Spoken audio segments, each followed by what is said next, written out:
नमस्कार, one India Hindi में आपका स्वागत है। कोरोना और लॉकडाउन के चलते प्रवासी मजदूर आर्थिक संकट झेल रहे हैं, लेकिन मंगलवार को सुप्रीम कोर्ट ने बड़ी राहत दी है। सुप्रीम कोर्ट ने कहा है कि सभी राज्य 31 जुलाई तक one nation one ration card लागू करें।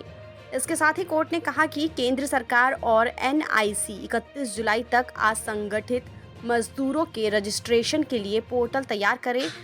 कोर्ट ने अपने आदेश में कहा कि राज्य मजदूरों को मुफ्त राशन देने की योजना तैयार करे, केंद्र सरकार राशन उपलब्ध करवाए, साथ ही महामारी तक सामुदायिक रसोई जारी रहे।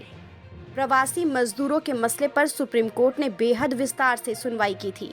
इस सुनवाई का मुख्य बिंदु था कि जो असंगठित क्षेत्र के मजदूर हैं, उनका सरकार के पास कोई रिकॉर्ड नहीं होता है, इसलिए किसी आपदा की स्थिति में उन तक कोई राहत सीधे तौर पर नहीं पहुंच पाती है। ऐसे में सुप्रीम कोर्ट ने प्रवासी मजदूरों की जानकारी रखने वाले पोर्टल के लिए 21 जुलाई की समय सीमा तय कर दी है। इस पोर्टल के लिए पिछले 2 साल चर्चा चल रही है। इस पोर्टल पर सभी प्रवासी मजदूरों का रजिस्ट्रेशन होगा और उनकी एक पहचान होगी। इससे सरकार को योजना को सभी तक पहुंचाने के लिए मदद मिलेगी। सुप्रीम कोर्ट ने प्रवासी कामगारों की समस्याओं और मुश्किलों पर पिछले साल मई में संज्ञान लिया था और कई निर्देश जारी किए थे।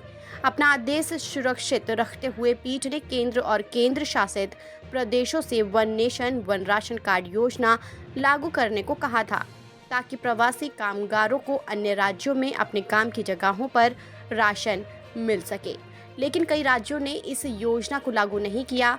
सुनवाई के दौरान केंद्र ने कहा था कि अधिकांश राज्य एक राष्ट्र एक राशन कार्ड लागू कर रहे हैं। उनमें से 4 असम, छत्तीसगढ़, दिल्ली और पश्चिम बंगाल ने ऐसा नहीं किया है और इसे लागू करना उनकी तकनीकी तैयारी पर निर्भर करेगा। केंद्र ने बाद में ये भी कहा कि एक राष्ट्र एक राशन कार्ड योजना शुरू करने के संबंध में दिल्ली की आम आदमी पार्टी सरकार का दावा भ्रामक है, क्योंकि बड़ी संख्या में प्रवासी श्रमिक दिल्ली में सब्सिडी वाले राष्ट्रीय खाद्य सुरक्षा अधिनियम के खाद्यान्न का लाभ लेने में असमर्थ हैं। ऐसे में एक बार फिर देश की सबसे बड़ी अदालत ने योजना को लागू करने का आदेश सभी राज्यों को दिया है।